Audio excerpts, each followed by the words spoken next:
This is for position. Goes around the outside. It's in his teammate. Qualified. Okay, welcome back, everybody, to Barely Qualified, a Formula One podcast post Bahrain Grand Prix. Are we in for a long season, or are we in for a long season? It's the longest season ever. Metaphorically, I think it could be as well. I think it's twice as long metaphorically. I actually forgot this morning after the race. I was watching, I'm in my feels a little bit about what's to come, and then I looked at the calendar and remembered that China was back and that it was 24 rounds, and I started thinking, oh fuck, that's why I saw so many interviews of Max being questioned about his longevity this week. I'm just going 24 rounds of this. God damn it. Yeah, definitely not the most exciting opening round we've ever had. No. Coming into the season. But there were still some things further down the lineup that I think were exciting. It's fun for me to watch, and I think it's going to make this year it's going to make for Drive to Survive Season 7 to be a couple smoking hot episodes. Oh, for sure. Big news. Max Verstappen wins the opening round by, 20 seconds above his teammate? It was just almost 23 seconds. 23 seconds and some change above his teammate, and then Checo was 6 or 7 seconds above Carlos, yeah? No, I think Carlos... it was closer to 3. Yeah, it's closer to 3. Closer to 3. Carlos was trying to make a little charge there at the end, hoping that the soft tires that the Red Bulls were on were going to start to fall off, but it didn't really happen. I think Checo was just managing at that point, so... I mean, Max's first stint, he went 15 plus laps on those soft tires. He built a really strong gap right out front and just kind of managed it from there. I think later on he started putting in some fast laps, just having some fun. Yeah, just fucking around in clean air. Yeah. There was one point, 17 laps into the race where Max was, this was during a pit window. Max was 30 seconds ahead of the rest of the pack. Yeah. 17 laps into the race. Most people had already pitted. I think it was Fernando, a one-off here and there. I forget who else. Carlos stayed up a little bit. Carlos stayed out behind him. That's right. That's how Carlos kind of scooted up the order a little bit. But 30 seconds ahead, and I was just like, God damn it. Really right out of the gate, you go back and watch. I watched Max's launch, and it was phenomenal. He got a really good start. Mm-hmm. Not only Max's launch, but I watched Checo's launch, and even though he stayed in P4, he had a really good launch off the line. He got held up by the 2 Ferraris ahead of him, but I was like, oh no. In his position, as long as he's not going backwards, he's going to be fine. Not even just that. I'm just saying that the Red Bulls are just going to be absolutely dominant again. You could just see that they just have jump. Yeah, they have pace. They have, and then we saw over the race that they have longevity. Yeah, they got it all once again. But at the same time, I'm not completely sold on the fact that Ferrari's not going to come back with some fight. They did show a lot of promise. Charles started off P2, right? Yeah. And he fell back through the race, had some issues. You could see him struggling in a lot of the corners. From get-go, he was he was all over the track. Yeah, something was going on with maybe his setup. At one point, he was also couldn't get the hards in the window either. Yeah, he was complaining about his car moving to the right under braking and just all kinds of strange issues. So for him, it's understandable to fall back from where he was, but for him to still finish 4th, really great. Carlos showing a really strong drive, made a couple excellent moves on his teammate Charles and also George Russell. 2 times. 2 times he passed Chuck. Yeah, just flawless. Maybe not completely flawless, but definitely holding it down, putting that car into the place it should be, I think, at this point. Yeah, so it was just going into the first round, there's always that little bit of optimism. It's a clean slate. Mm-hmm. Anything can happen. And even though, in testing, we saw, it looked like the Red Bulls were going to be extremely dominant. But then in qualifying, we were like, oh, wait, this is a little bit more of a tight pack. Yeah. And then lap 1. Everyone goes, no, it's not. That's right. We still have Adrian Newey under the hood of this car. We still have Max Verstappen heading things up. But yeah, fucking killer drive by Carlos. really, really, really putting in a bid for an I told you so type of a season that he should have been their guy. Yeah, 100%. I get Ferrari holding on to Charles Leclerc. He is their golden boy. He's born and bred Ferrari. Yeah. So I probably would have made the same call, but goddamn, is it a beautiful thing to just see Carlos be like, Yeah. ay, ay, ay, Do you caramba. Do you think we can read into anything about the team not being there at the end of the race at Parc Ferme? Oh, yeah. So what do you think? I mean, I don't know what to make of it, but there's something to be said about it, right? Uh-huh. He places third. You get your first team's podium of the season, and the entire garage is somewhere off patting Charles on the back instead. Yeah. He was literally looking around like, guys, where the fuck are you? Yeah. He's pulling off his helmet sock or his head sock, and nobody's there. Mm-hmm.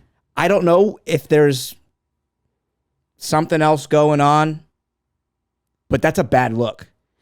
Yeah. I know that happened at least a couple times last year to Lewis. Yeah, I was going to say it happened to Lewis. And in one of the instances, there was an excuse because George Russell's car was parked on the side of the track somewhere, and so the crew had to go and retrieve the car. Nobody with a clipboard can make their way to Parc Ferme. Like, nobody's Exactly, not you know what I'm part of the saying? garage. Yeah. Nobody with an umbrella.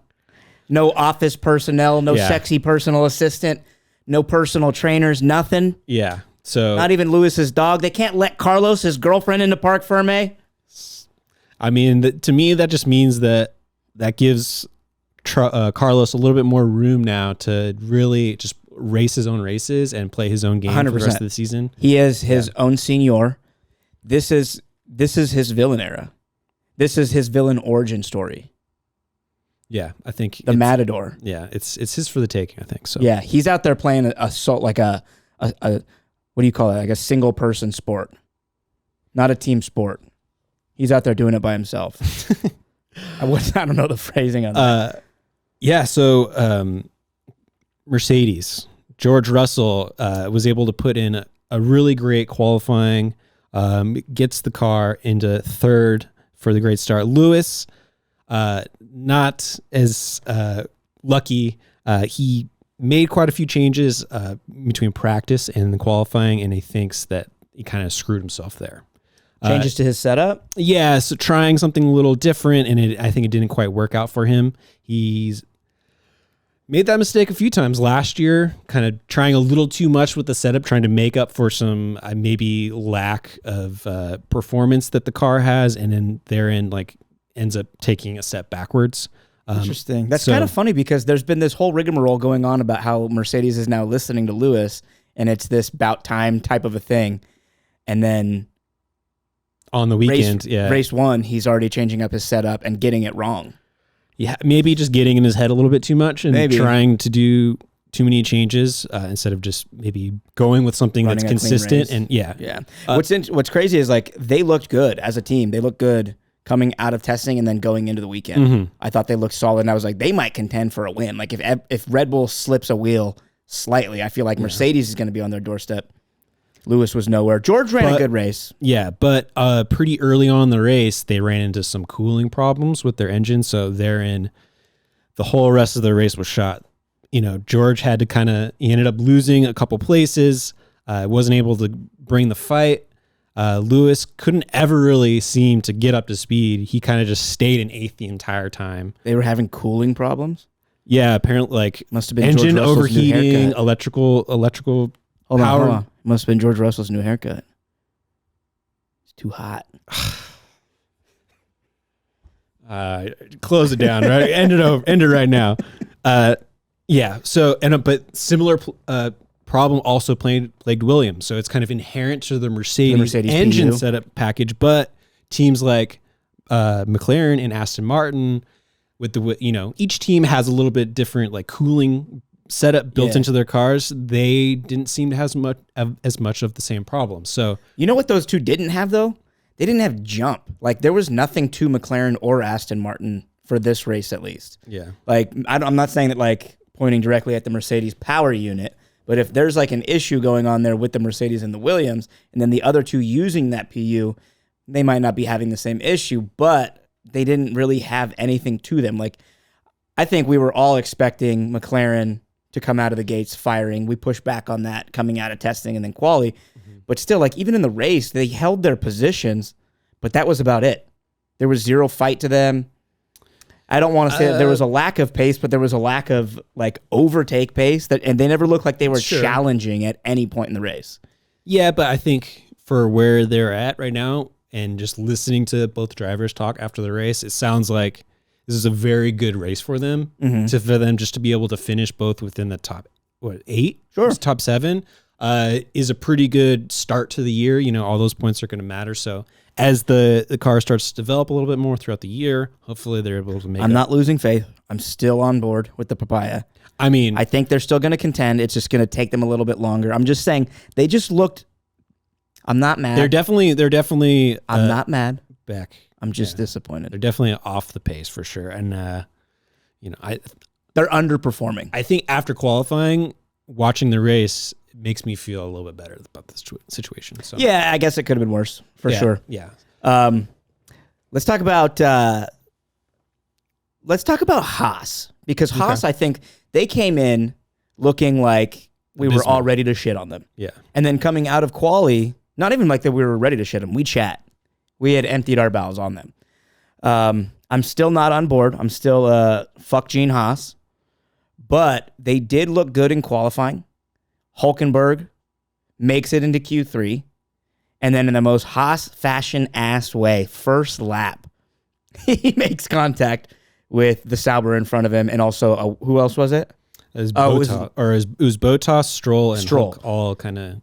Yeah, so Hulkenberg goes into the back of Stroll. I don't know how Bottas factored in there, but that's just the most Haas-ass shit I've ever heard, where you have this surprisingly good start to the first race of the season. You're top 10 on the grid, and then...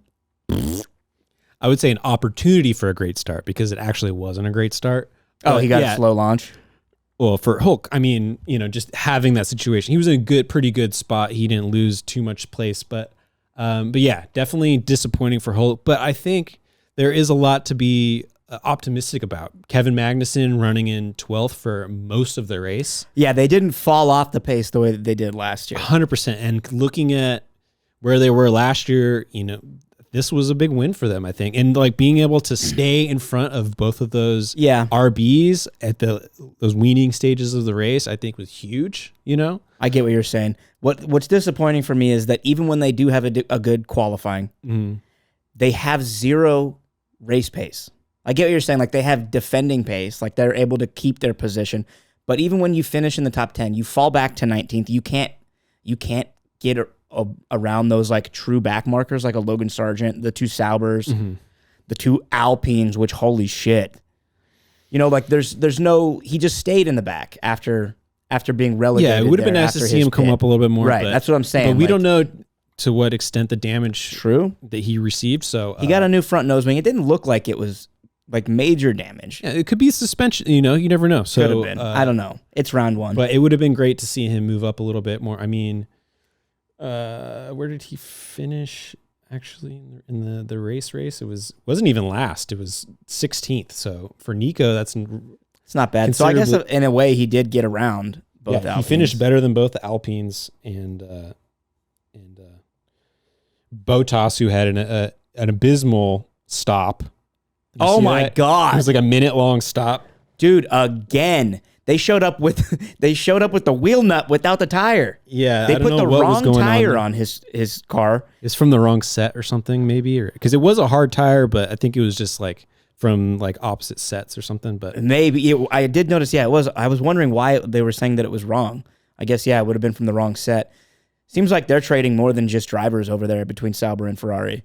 They must have some Ferrari. But here's the thing. I think Sauber is actually like sneaky quick right now. Like look where Joe finished. It was an amazing race for him. He was contending for points for a little bit. 11th finish where he was. If you look at the start, Bottas actually got a really good jump. Came out on the he had the inside, and then he got pinched a little bit because he was on the inside. But shows me that there is some pep to that Ferrari motor and a little bit of kick. Yeah, so I think they will probably end up having a better season than what you and I anticipated. I'm down with that. Yeah.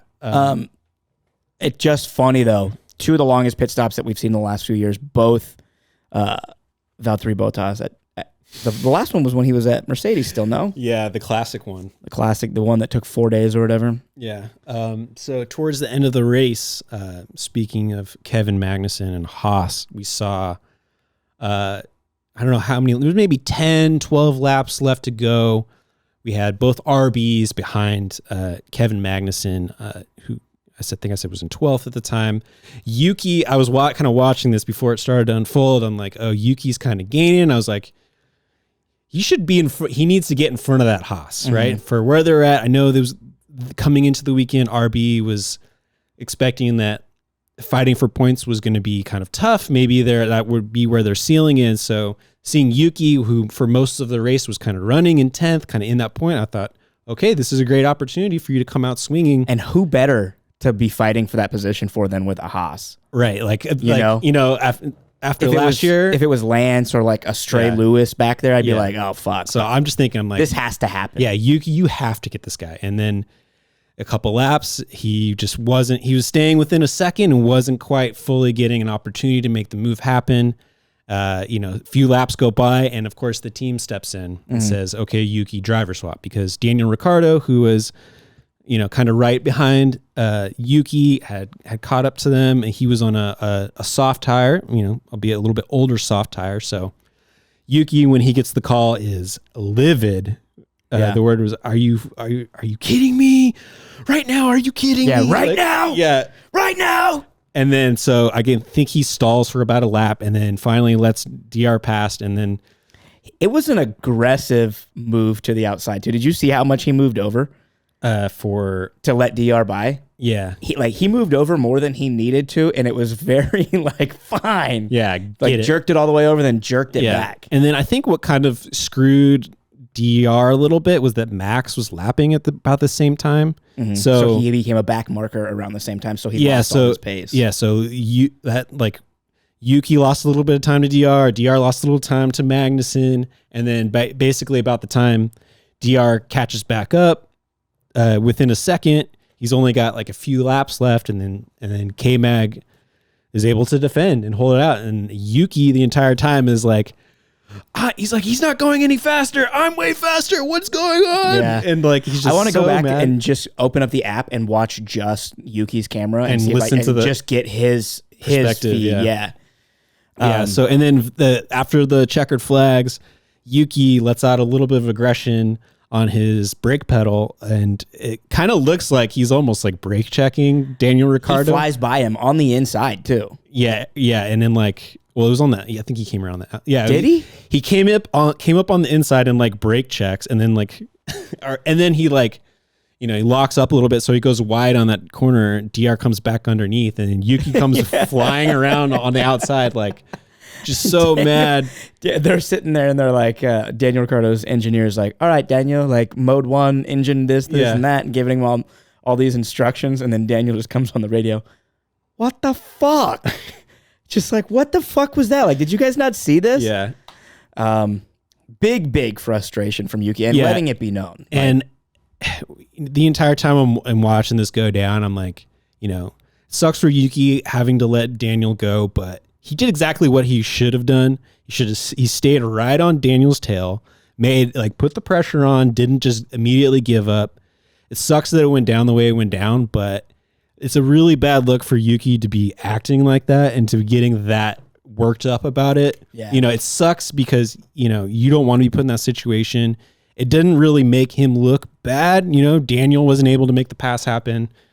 It would just maybe wasn't in the cards for RB. Yeah, so, I mean, looking at it from Yuki's perspective, though, it's kind of interesting. So you've been at this team for how long? Have you been there? This is his 4th season. 4 years, and you are in the conversation to be getting that Red Bull seat when the window is open, right?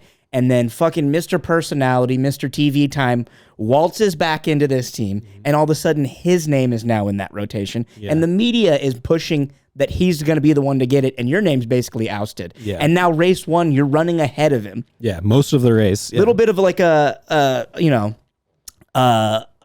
do you call it? A stall in front of you. You just can't get around. You got an issue in front of you. You got you're between a rock and a hard place.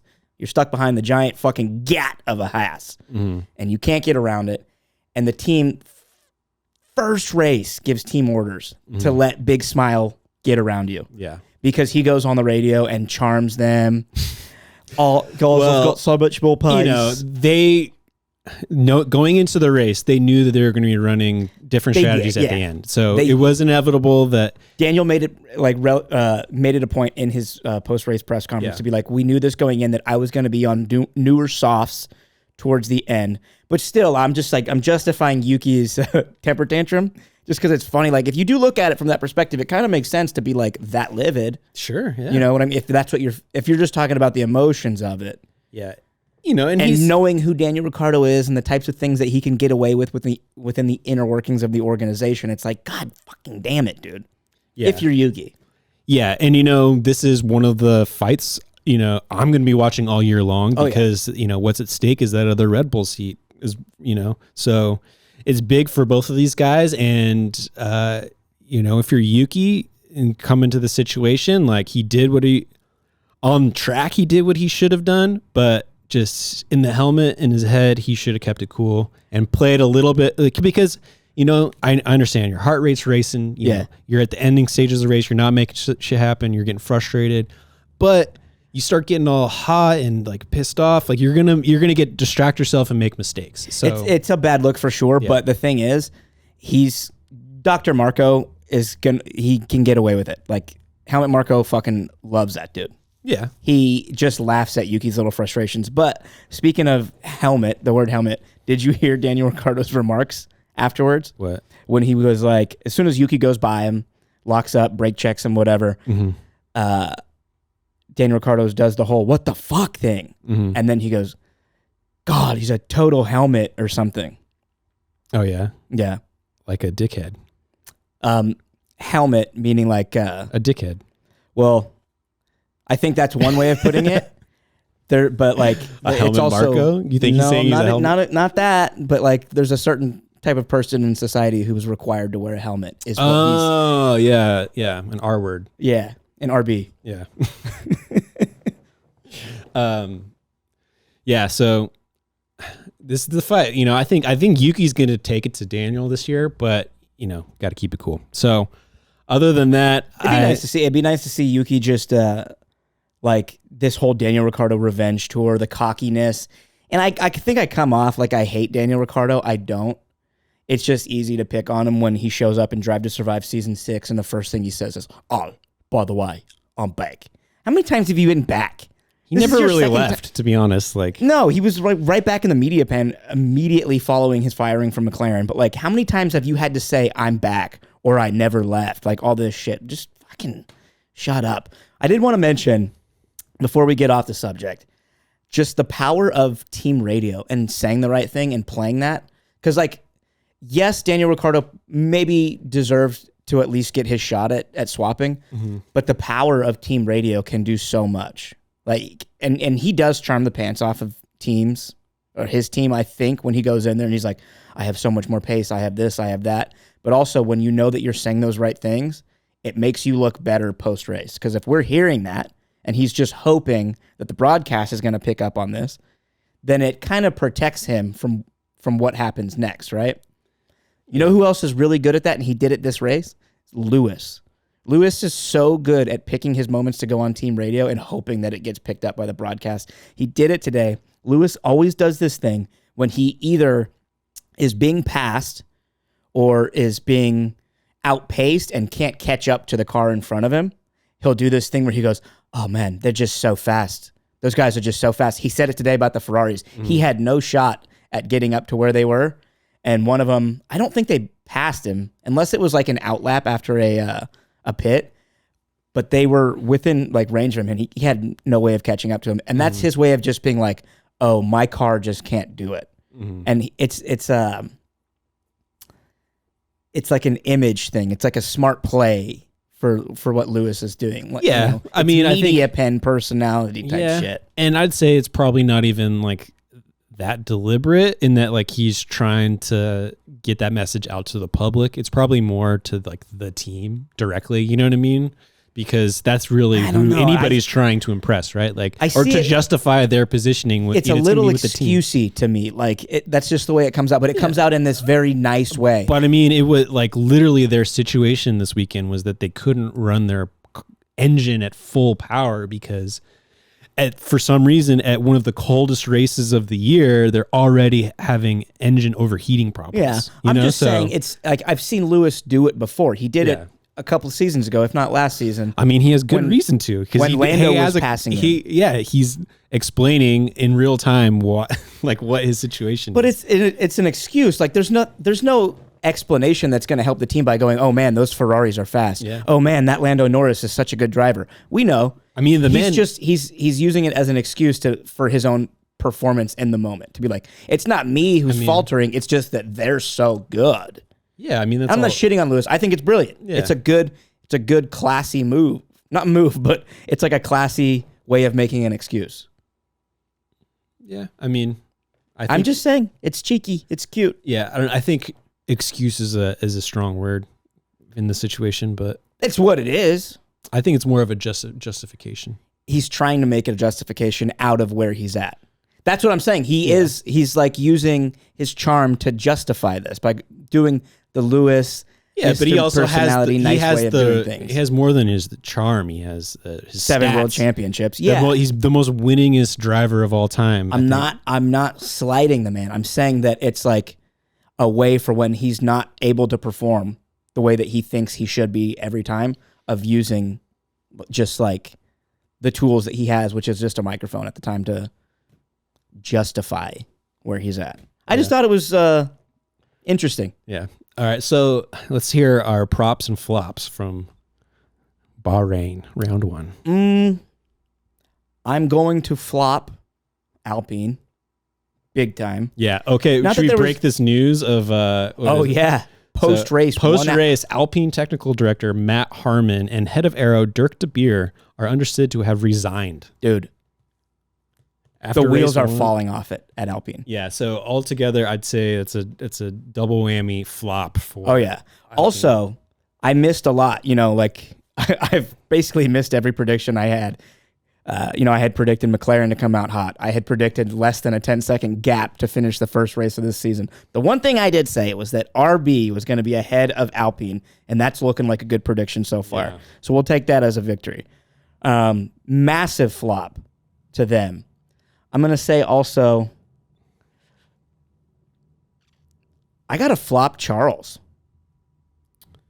Okay. I mean, the team would say that he gets a little bit of a pass because he's having issues with his car, right? So, I mean, if when your car's doing all kinds of weird stuff, there's only so much you Sure. can do. But I would say for him to finish 4th under those circumstances, it's pretty amazing. Yeah, that's too harsh for me. Let's take that flop back. Rewind that. Okay. But I will prop Carlos. I'm seconding that. Props to Carlos. Amazing drive. He got the driver of the day, I think. So Yeah. there's There's no kind of argument, agrees too. with that. But You have a driver who literally never didn't lead for a single lap. Max never was behind us. He was in first place the entire time, yeah. even through his entire pit stop windows. That means he never wasn't leading, and Carlos still gets driver of the day. That's a great drive. Yeah, the only other flop maybe. Logan Sargent. Yeah, but I don't even know. I don't know exactly what his problem was. Like if he had some brake issue or failure, then You know what his problem is? He's not good. well, and then he had like a minute-long stop too, as well. Oh, Like, did he? Yeah, and then I was on my phone. and by then that point. Alex was having problems with. Like the Williams team was having the same cooling issues that the Mercedes team had. Yeah, Williams And didn't then look very good. Alex was having problems with the steering wheel, like the screen wasn't working. That's right. So it's That just like I think maybe Williams altogether is a flop. Well, they were saying that Alex wasn't sure how to control it, or like he was. That's what I took from the broadcast, was that because it was new, he wasn't used to the setup of it yet. because they got the brand new. the man just updated. but he just did like 12 hours of testing. You think? You would think, but race conditions are a little bit different, right? True. The pressure's on. I don't know, but maybe You got to start doing math. And I know that they didn't get through their whole program through testing, so I guess that's what they used Logan for this week was just for a big testing session. They just threw him out. He was like crash minutes dummy. off the back for most of the race, so not great. But yeah, my other prop I'm going to give to Zhou Guanyu. Getting in there, very, very, very close to the points. Overall, great finish for him. Just to be, basically, he was at the top of that, sub, best of the rest group, right? Like he was better than both the RBs, Yeah. So that's great. Yeah, interesting. I almost want to flop McLaren a little bit. I'll give him like a half flop. I think it's a little harsh, I mean, you want to see them come back. I look at this. You see this? Yeah. Yeah. I know See this? I know you want to come in and see them that? be battling for second place team, but I need to face reality a little bit. yeah, I don't know if it's quite in the cards for them yet. It's still early on in this regime, I think. So next year could be a little different, but throughout the year, I think there's going to be some good developments. I hope basically. so. I do want to see them contend for P2. I'm going to stick with that. I have to write it out. That was my big prediction going in the season. Yeah. All right. That it? Yeah. So, all right. Well, next week we'll be in Saudi Arabia. We'll probably do a little preview episode. Do Another some Saturday predictions. night race. Yeah. Hey. Well, what is it? 9 a.m. Saturday for morning. us, Yeah. It was but 7. Saturday night for 7 for us. I think so. Saturday night for them. So it'll be another cool race. Hopefully those teams can get their heating and cooling issues under control, and maybe we'll get a little bit more action. I got to say, not the way I wanted to start this season. Yeah. So I knew it off the fucking line. I could just tell. And like I said earlier, the one who really took the air from underneath my wings was Checo. His launch was so quick that I was like, damn. yeah. I don't know. Anything can happen. Anything can happen. Anything could happen.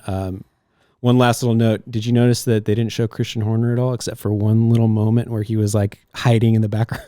No, I didn't. Oh, we didn't even talk about Christian Horner. And I don't think we have to save it. I think we got to save it. But, Okay. We'll have to save that. we have to make sure information is verified.